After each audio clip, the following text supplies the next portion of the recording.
Hello, family, and welcome back to the Explore the Extraordinary podcast. My name is Betty Guadagno, and today I am joined by Jim. And Jim is a friend of mine from the west coast of Canada. We connected, it's probably been close to a year ago now. Jim had seen a podcast that I had done, and we started talking about spiritual experiences, and we were talking about writing, and it was just a really cool, conscious conversation that we had. And I thought that it would be so fun to have you come on the podcast and just share about your spiritual journey. We're all in so many different places in our spiritual journeys, and we have so many ways of coming to awareness and awakening. And so, yeah, I'm really grateful for your willingness to come and serve our community here at IANDS today. And so I'm going to pass it right over to you to start sharing.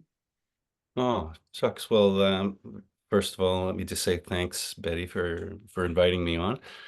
And no, it's a great honor to be here. And as Betty alluded, I was utterly captivated with her original story about her NDE, and yeah, and the rest is history. We sort of started conversing from there.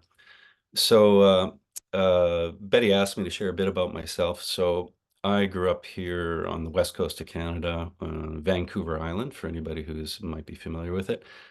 And I guess I like to draw attention to that because at the time when I was growing up here, Vancouver Island was very much a sort of a resource-based, economy. It was all lumberjacks and fishermen and stuff. And I grew up in a small logging town, logging and fishing town. And I had these pretty conservative parents. My dad was a World War II veteran who landed at Normandy and all this kind of stuff. And I'll talk about all these things because I think context is a really big part of who we are and who we become and how we experience our journey. Obviously, there's people who are born in India and they grew up from day one, within a household where they're meditating and they're practicing yoga and what have you. That was not my childhood at all. But I was raised in the Anglican Church of Canada, which in the United States would equate to the Episcopalian Church. And so it's pretty, straight up, uh, white bread kind of, Christian upbringing kind of thing. I'm really grateful for. Yeah, I'm really, really grateful for because certainly in my country parish, um, there was no hell and damnation. There was just absolutely none of that. So I'm really, really grateful for that because, of course, children are so impressionable and, I'm sure there's probably a lot of people watching this that can attest to that, the struggles that they may have had coming out of it, whatever their religious tradition is. But in my case, I can honestly say it was all positive and it was all about love and it was all about, in this case, framed in the context of Jesus, great teacher. Do unto others as you would have them do unto you and all the rest of it. Anyways, I think that was a really, really good grounding for me. But then around age 12, of my own recognizance, I chose to take confirmation classes into the church, and I'd been baptized, of course, and the tradition is, you at age, around age 12, you say, well, okay, I hereby take up the mantle, and I agree that, yeah, I'm going to continue in the faith, and and do the work, kind of thing. And I was genuinely, again, I think this probably says a lot about where I was coming from. I'm going to say probably past life kind of stuff, because I can assure you that most of the other kids, the few other kids in my little town that were doing the confirmation classes with me, they were only there because their parents were forcing them to be there. But I was genuinely enthused, like, oh yeah, this was meaningful to me. And anyways, so I do that. And after, I'm going to say within a year, though, of being in the full main body of the church, I basically started to get kind of bored. Um, it just wasn't quite answering everything. I mean, I wasn't able to articulate it yet at that age, but I had a sense that there must be more. Well, the universe then, as it sort of has its way of doing, uh, provided a channel or a means for me to sort of grow beyond those bounds. And it came in the form of my older brother who had long, left town and was living in another part of the country. He came back to visit and he started talking about this wonderful teacher he'd met. And he was a student of this teacher of Eastern meditation, who, as it turns out, was one of the 14 originally ordained ministers of Paramahansa Yogananda, for anybody out there who might be familiar with Paramahansa Yogananda. Anyways, so the rest of the story is I met this teacher, and from the first moment, it was like, thunderbolt, lightning bolt experience of, wow, like this speaks to me, this resonates for me. And that's when I began my own practice of meditation. And where this starts to link up with, I'm going to say with your experience, Betty, and I think this is what resonated so much for me when you were describing your NDE and other NDEs that I've, enjoyed reading and whatnot, is around age 14 or 15, I had my first experience of what is called samadhi. And samadhi is the breathless state that is achieved through yoga practices and meditation. And in my case, I wasn't looking for this to happen. It happened quite unexpectedly. I was vaguely aware that there was this thing, this state called samadhi, but it wasn't something that I went looking for. The only thing I knew at that point in my life was when I meditated, I felt this, wonderful sense of peace fill my body. And I found consistently that as I went about my business through the day, everything just seemed to sort of happen, really easy and really swimmingly. Everything seemed to flow. Meditation, regular meditation would put me into a nice flow state, and it made life really, really pleasant. Anyways, little did I suspect, uh, finally on one day when I least expected it, my breathing stopped, and I was sort of vaguely conscious of this in this deep meditative state. And all of a sudden, I could almost, it's like I could feel the sensation of like a small aperture opening here. And I saw darkness with a tunnel, the classic, I'm really pleased, by the way, that people are actually representing this in videos now graphically in a way that actually looks a lot like what I've experienced. So it's kind of neat. Anyways, there's this tunnel and there's a light at the end. And I start to move into the tunnel. And as I start to move into the tunnel, it accelerates. And before I knew it, I was sort of shot out the other end into the light, like a cannon shot. And when I came out into the light, you know, classic experience, I was immersed in a state of perfect peace and this sensation of perfect love, just absolute love, like I don't know, and I'd certainly never experienced before, this sense of complete, utter peace, complete love, and this knowledge that this was the source of everything, you know. Beyond that, was I aware of other beings being around on that occasion? I don't think so. On later occasions, I've had many other experiences since, but yeah, on that particular occasion, that's as far as it went. And I will say this, I was in this experience and it was so intense that at some point I felt myself, I'm gonna suggest that it was whatever that little furry animal is, that resides within us, the ego consciousness, that frightened little animal sort of realized, oh my God, this is way too intense. And as soon as I sort of had that thought, I found myself going pop back into my body again, into body consciousness. So anyways, that's sort of my backstory. From there, Betty, we can go in 100 different directions. I mean, there's a lot of other things that have happened since, and involving, yeah, visions and beings of all sorts and all kinds of stuff. I guess I before I get to it, I would just say though that I like to take it all in stride, and I always like to take that stuff and bring it back to, okay, what does it mean for me today? Because I still need to go to the grocery store and buy groceries. And I want to be functioning in this world. I want to be useful to other people and, whatnot. So, Wow. Yeah. Thank you so much for sharing. A couple of things that really like popped out for me.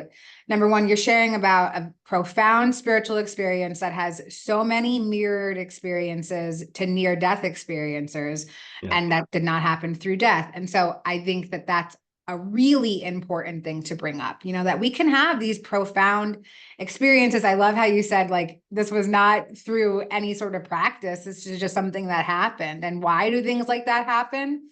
I don't know. I think lots of people have different theories around it, but what we do with it, like how you just said, how do I remain having my human experience when I've seen and touched the intangible? But I came here to have a human experience, right? And I think that that is such an important key. And maybe we could talk a little bit more about that. I would love to hear about some of your other experiences as well, with beings or entities, or like, let's get real weird and talk about all things spiritual. But how do you find the balance in knowing that you've had these very profound life-changing experiences, that you've found spiritual teachers that have resonated with you in deep, knowing ways, and still go to the grocery store and buy toilet paper? Wow. Yeah. Well, yeah. How do you find balance? Yeah, that's a $1 million question, I think. And for everybody, of course, it's going to be different. So again, I always like to acknowledge that in my conversations with people, because again, we all come from different traditions, we all come from different perspectives. I think I do earnestly believe that we are all heading towards the same truth, you know. But how we get there is very, very personal, right? And so how do we achieve balance? Well, I guess I can only talk about how I achieved, or I think I've achieved balance. I don't know. Uh, I can tell you there's been plenty of times when I've been imbalanced. And again, I think anybody who's been earnestly been on a path for any length of time is probably, and had, these different experiences of ecstasy, or maybe encounters with other entities and beings and stuff, it can all get very confusing.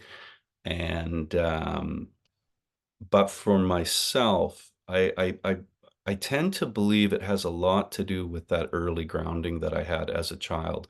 And that's why I like to always put emphasis on that, like, because that in turn has serious implications for how we live today as communities, as families, and with parents and what have you. Children are precious and they're delicate creatures. And, I'm a gardener, by the way. I'm an avid gardener. So I always make the comparison with, gardening, and you're gonna plant something, you need to take care of it. You need to water it the right way. Now, plants, just like children, are remarkably resilient. It's sometimes it doesn't matter how much you mess up in the work that you're doing, they somehow miraculously come through. But having said all that, though, I believe that it is incumbent upon us to at least make a decent effort. And so yeah, I'm just grateful that I had a good childhood that way, with, reasonable parents. And even if they weren't meditating or anything, they sort of set a, good foundation. But I think there's another element here. There's the mental aspect. When we talk about, keeping balance.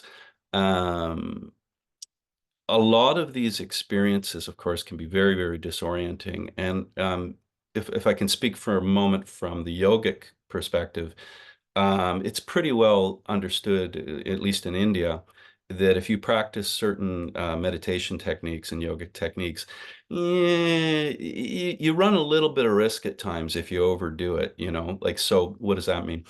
There are practitioners. I know people here in North America who they got into meditation, they enjoy the experience, and they go, wow, if meditating 1 hour a day feels really good, and some nice things are happening for me, my life's working out, I'm going to try meditating 6 hours a day, and that's got to be better, right? And not always the case, because what happens is, we have a nervous system and this is what mediates our experience between this physical body and the higher realms. And if you start opening up some of those channels within the nervous system too quickly, too soon, and your body isn't prepared for whatever number of reasons, it can be toxicity, due to poor diet. It can be toxicity due to all sorts of substances. It can be emotional, psychological, mental toxicity, if you will, from, childhood trauma, and all sorts of things. So what you wanted, I believe in slow and steady wins the race, just like the tortoise and the hare. I could say this too.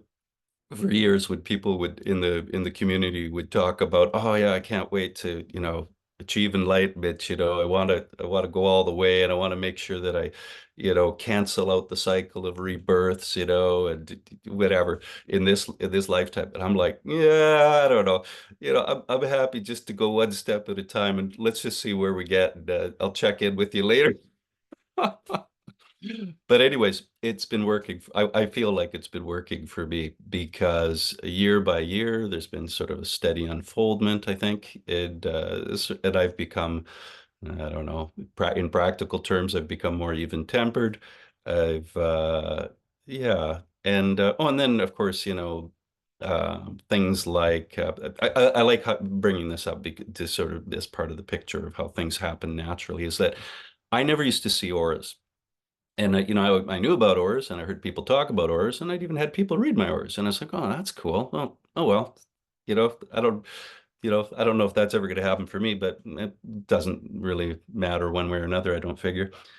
And then one day, about 15 years ago, I'm going to say, during a period of, intense meditation, for several days running, um, I just spontaneously started seeing auras. And anyways, I don't see, the multitude of colors. I just see sort of the basic, halos and stuff like that. But that was my response. My reaction was, wow, cool. you know, and it's neat. It's just like, and for me, it just became this one more little thing. It's just like, oh, that's nice, and it's one of the aspects of it was, oh, this is a really neat affirmation that, oh yeah, we are energy beings. And there you go. There's the energy. And it correlates with vibrational energy, of course, and what have you and whatnot. Yeah. I'm I love babbling. Am I babbling? No, no, no. I love it. Thank you so much for sharing that. I think that there's a lot to say there, that somebody could experience a new spiritual gift being awoken to them and think, oh, cool. Because I feel like, for me personally, like in my own journey, when the world of spirituality started to open up to me, I was like, whoa, close the door, shut my eyes, like put a blanket over my head. I do not want to see this, just because it was so unfamiliar. But I would imagine because you've surrounded yourself with spiritual information, that you're much more open-minded to this happening. And so, for me, what I'm getting out of what you're saying is that knowledge is power. The more that we can expose ourselves to, the more we can like ease into a different sort of reality, one that's more open-minded, is based around spiritual principles. So yeah, what comes up for you as I'm saying that? Anything? Um, yeah. Yeah. Sorry. No, I think I lost the train of So thought. like, do you feel like because you had empowered yourself through knowledge that you were more willing to sort of be brave and step into this whole world of spiritual awakening? Yeah. Yeah, no, for sure. Yeah, absolutely. And of course that's involved, plenty of reading, as you might imagine. And I've done reading from pretty much every tradition, every faith, over the course of 40 years. It wasn't all that hard. I didn't go out and try to read all of the world's scripture in the span of 12 months or whatever, and pretend to be an expert on it. But just over 40 years, things would just sort of fall into your lap, and even like on one occasion, a copy of the Quran, and just literally almost fell into my lap. And I went, I'm going to take that as a side. I've never read the Quran, so I'm going to look at it and see what that's about, and I read some of that. But I've read all sorts of stuff. The things that spoke to me very early on were the Upanishads, you know. There's a lot in there. And then of course, and I'm gonna, this is all relating to, in particular, into yoga and meditation, right? And the famous works of Patanjali, Patanjali's Yoga Sutras, So there's a bunch of information in there. But of course, I mean, first and foremost, I had my teacher. She was a tremendous teacher and a great mentor to me. Whenever a weird little thing. Actually, here you go. That I've forgotten this. I had some experiences with entities and things, right? And that came up, and I remember calling her in a panic, and I said, "This is what happened," and she said, her response was so cool. She was a really, really neat woman. She's very even keeled. She said, "Oh yeah, yeah, I had some experiences with those guys.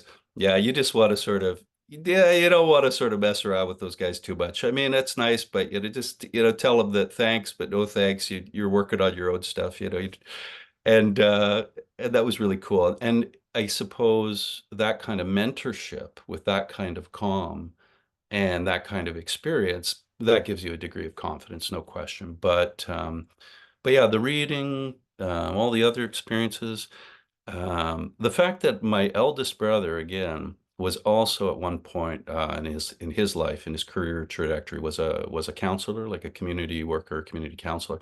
So I grew up sort of, whether I liked it or not, the unwitting, subject of a lot of psychoanalysis and sort of developing sort of communication skills and this sort of stuff. And that somehow factored into all of it as well, in being able to work through different things. Um, but yeah, does that answer your question? Definitely. And I love the fact that you brought up about having a mentor.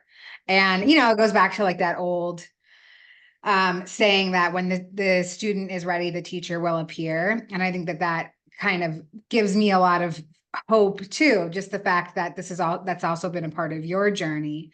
And I'm wondering if maybe you'll share a little bit more about the entities. People are, always so interested in like when people experience things that that aren't regular, how to make the paranormal normal, so would you mind sharing a little bit about that? Yeah, I'll share. Yeah, I'll share the ones that I like to share, because there has been stuff that was kind of upsetting, but I worked through that, and that's okay. Uh, I'll start with sort of one of the first ones. Um, uh, there was an evening about 25 years ago, maybe 20 years ago, and my wife and I had gone to bed. And we said, good night, dear, kind of thing. And she rolls over facing the other way. I roll over facing the other way towards the street. And there's a bit of sort of street light coming through, filtering through the curtains, kind of like behind me, maybe a little bit. And I'm laying there for a while, and as I often do, and I can hear her breathing starts to become even and steady. And she's not snoring, but she, tells she's asleep. But I'm awake, and I'm just sort of thinking, contemplating the universe and God knows what, as I like to do in the evening. And as I'm laying there, very, very relaxed, not thinking about anything that would make me anxious per se, all of a sudden, very, very, very suddenly, I felt this cold chill run down my back, like there was a big block of ice behind me, like it was really, really cold. And without even hesitating, like without thinking, it was kind of startling, right? So I just rolled over. And I roll over, and I almost am afraid to share this with people because I don't want to scare anybody. So this is a trigger warning for anybody out there who may have, had these sorts of experiences. I turn around, and there on top of my wife. I hope that wasn't a Freudian slip. But there on top of my wife, unbeknownst to her, was this creature on all fours, almost like a dog, shall we say, but it looked like a gray. It was a gray. I'm going to say it was a gray. But what was interesting about it, as I looked at it and I sort of drew a sharp breath immediately, it was, I was so shocked. I noticed, one of the things I noticed is that it was kind of the being was kind of translucent. I could see through it, and I could see the doors of our bedroom closet right through this entity. And of course, as I reacted, this entity, like a horror movie. No, he just sort of slowly turned his head and looked straight at me. And as he was looking at me, he just dematerialized and disappeared. And at that point, my wife woke up and turned over and she said, "What's the matter?" And I was sort of at a loss for words. I didn't have the heart to tell her. I didn't want to share it at that moment. So, but again, I sort of sat with that for a while, and eventually, remarkably enough, I managed to go back to sleep. Wow, that's incredible. So, did you know what grays were before? And if anybody doesn't know what a gray is, maybe you can explain a little bit more. But were you already exposed to that information, or was it information that you found after the experience? Oh no, I'd been exposed to it. This would have been, let's say, this is about 10 years after the publication of Whitley Strieber's book, Communion. And there's a whole backstory there. Oh my God, I could talk for hours about that. I was at university when that book came out, and I used to walk to the local mall, kill time, distract myself from my studies, and there was a bookstore, and the bookstore has a book display. And I remember one day walking through the mall, and there's a books display about 20 feet away, and I see this cover in the picture. I mean, it was just, really, really small. I'm 20 feet away, and I go, and I just felt naturally directed, like, bzzz. And I went over to it, and I picked it up, and I just remember staring at the cover, like almost like I was hypnotized, just staring at it.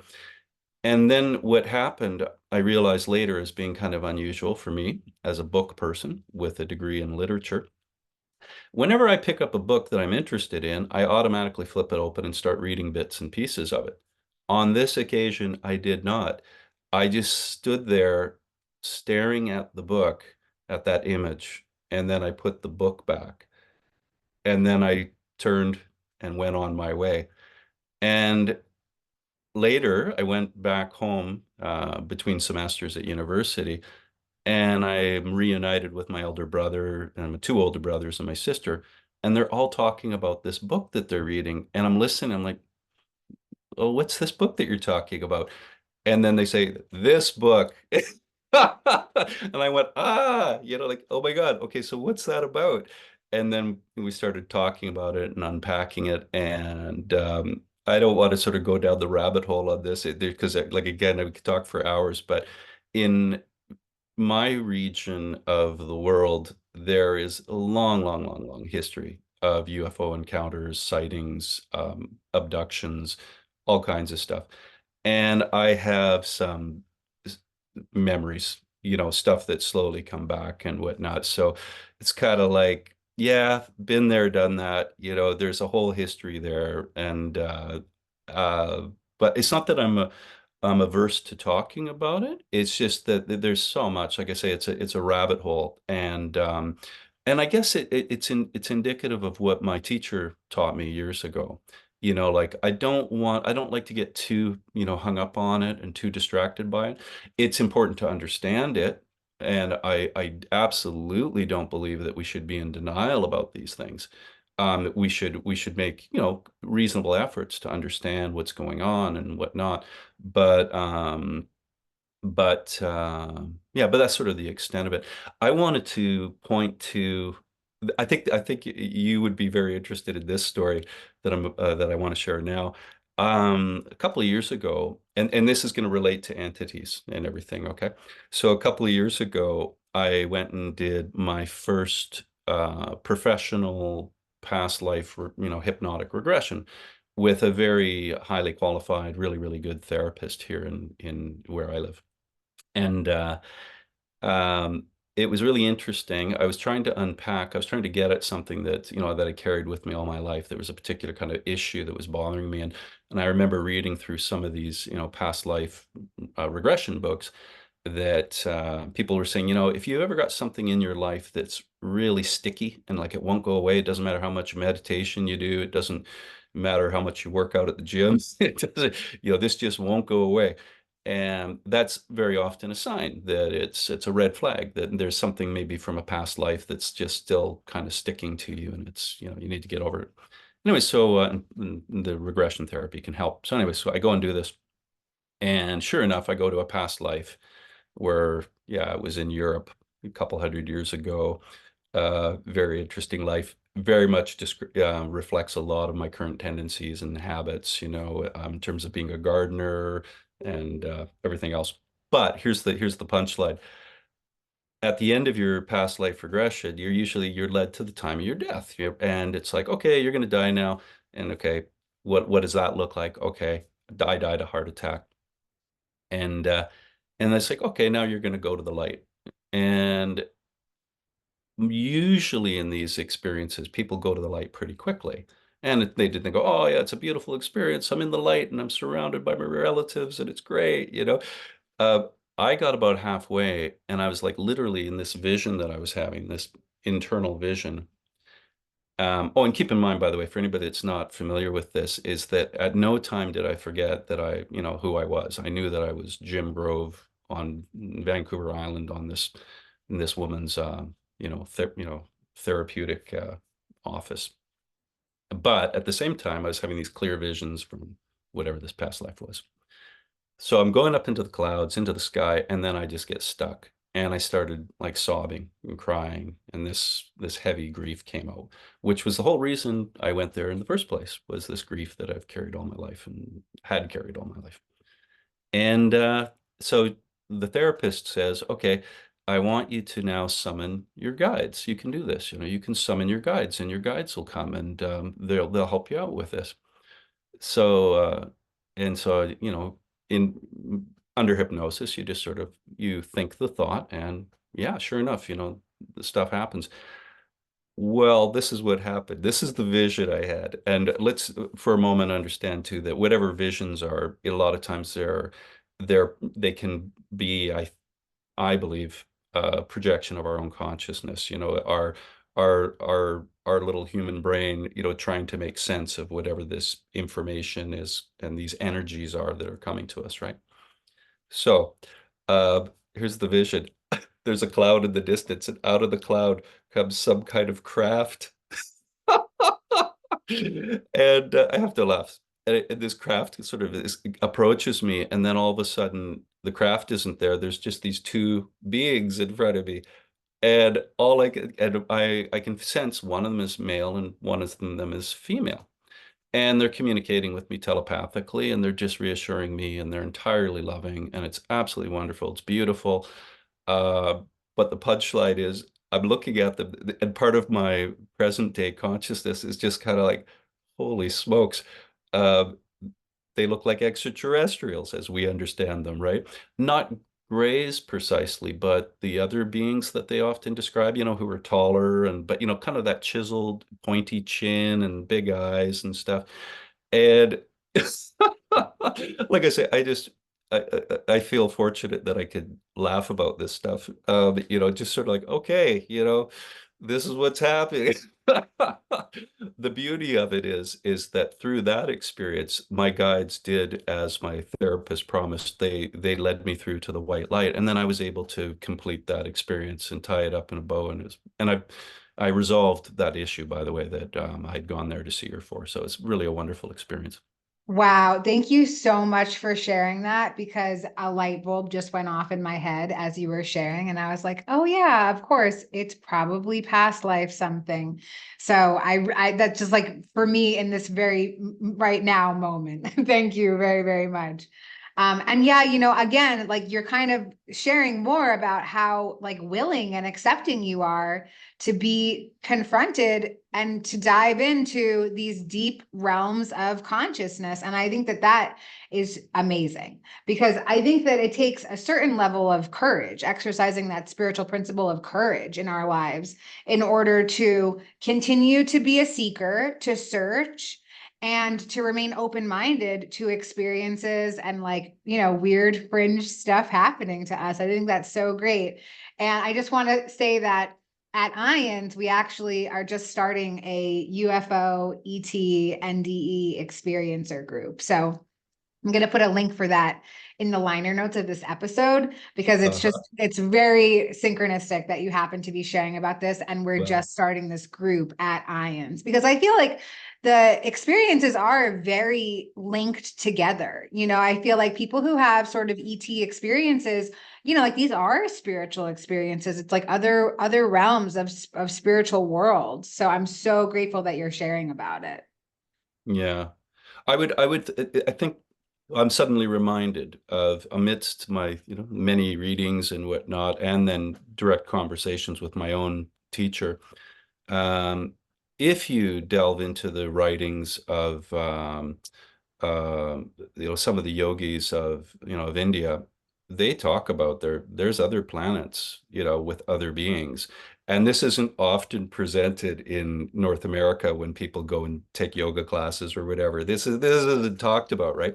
And unfortunately, it somewhat bothers me that if it ever does come up, people here are very, very quick to be dismissive about it, which I find, quite frankly, implicitly bigoted, if not maybe perhaps racist. It's like, oh yeah, well, we really like the yoga stuff, and I like, wearing yoga pants, but oh, that other stuff, nah, it's too weird. They didn't really know what they were talking about, they had some crazy ideas, but hey, I really like being in the yoga studio. And it's like, no, these guys like consistently they talk about this. Yeah, there's other planets, there's other beings. And they take that same approach that my teacher did, which is, well, yeah, well, okay, if you happen to run into these guys, maybe, yeah, pay attention and see what they have to say.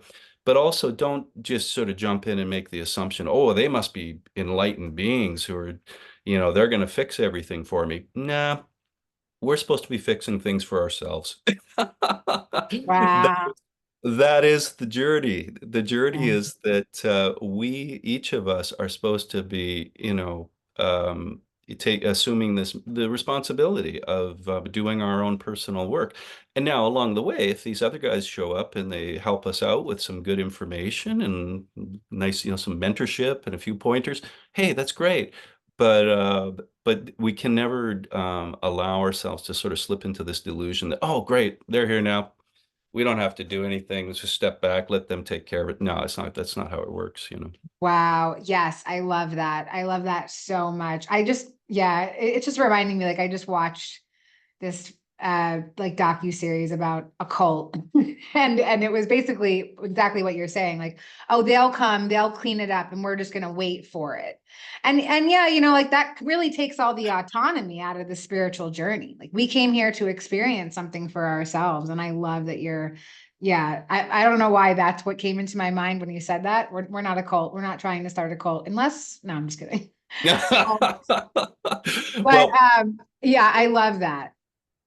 yeah, and it's interesting when you said that, I'm reminded of another thing. It's okay. It's another. mm, I'll be to get on my pulpit here and start preaching, but one of the things that I earnestly believe is that Christianity was hijacked in the very earliest days of Christianity, and a lot of and this relates to what you were just saying, is Jesus's teachings were absolutely completely inverted by the church of I don't want to point fingers. I won't say any more than that. But basically, if you actually read the New Testament and the bits and bobs, where Jesus is actually talking and has things to say, one of the recurring themes, if you actually pay attention, is that we're each meant to take responsibility for ourselves. We're supposed to pick up. He says, "Pick up your cross." He says, "Pick up your cross." And it's like, that should give us pause to stop and wonder, gee, what was he talking about? And it's like, no, I don't need to pick up any crosses. Jesus died on the cross for me. He did all the work. I'm off scot-free. I'm just waiting now for the rapture. And it's just like, no, no, that's not what Jesus was teaching. It's like you have to do the work. And but of course, I think it's human nature that we always want mama and papa to take care of us. It's like, I don't want to take responsibility. I don't want to be accountable for what comes out of my mouth or my actions and my choices. It's so much easier and really pleasing to me to imagine that someone else will just take care of it all for me. Wow, thank you so much for that interpretation. That really is very profound, and it just closed a bunch of loops for me. I've never heard that phrase that way. I've never thought of it that way. But yeah, I think it might be, well, it's part of the conditioning, right? I mean, obviously, we're born and somebody takes care of us from the second that we're like these helpless little newborns. And so, that's part of the conditioning. And I think that like the greatest gift about conditioning is to learn how to uncondition and recondition.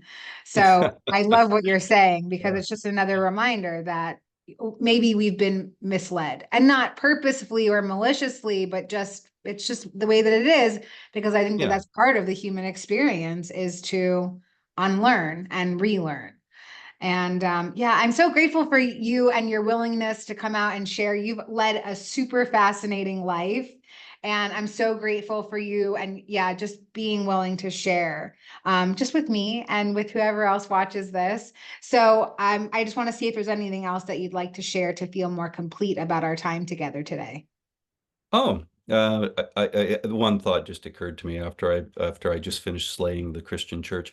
I consider myself at heart a Christian, or you could even call it a Christian yogi. Um, and I want to acknowledge that within the Christian church at large, there's no question, no doubt in my mind that there are tremendous, wonderful, great spiritual people and throughout the history of Christianity. And for example, I have a whole collection of books, and writings by Christian mystics throughout the ages. But I will say it's significant that all those Christian mystics, most of them were burned at the cross or burned at the stake. And but having said all that, I still want to believe, even in these times when the church has been criticized so much and has been been dismantled through so many criticisms and whatnot. I think it's really important to remember that all of these faiths, Christianity and everything else, that they all have brought something good into the world, and I think it's really important to remember that. I think what we're experiencing right now in the terms of, well, let's call it the awakening and the transition to the fifth dimensional consciousness, whatever you want to call it. I think it's just indicative of the fact that this is part of our evolution as human beings, and this is if you become a student of history, and I encourage people to do that, give some time, give some thought to thinking about how we were behaving 10,000 years ago, how we were behaving 5,000 years ago, and even 500 years ago, and let's give ourselves a little bit of credit. We've come along. Excuse me, we've come a long way, and it's really important, I think, to look at that overall arc of the story, and yeah, and keep pushing forward. I love that. Thank you so much for, yeah, you have such a kind spirit. I think that's because you're from Canada, and I really dig it. I'm just so grateful. Thank you so much. And we'll see you next time. Betty, thank you so much. You take care. Be wavy.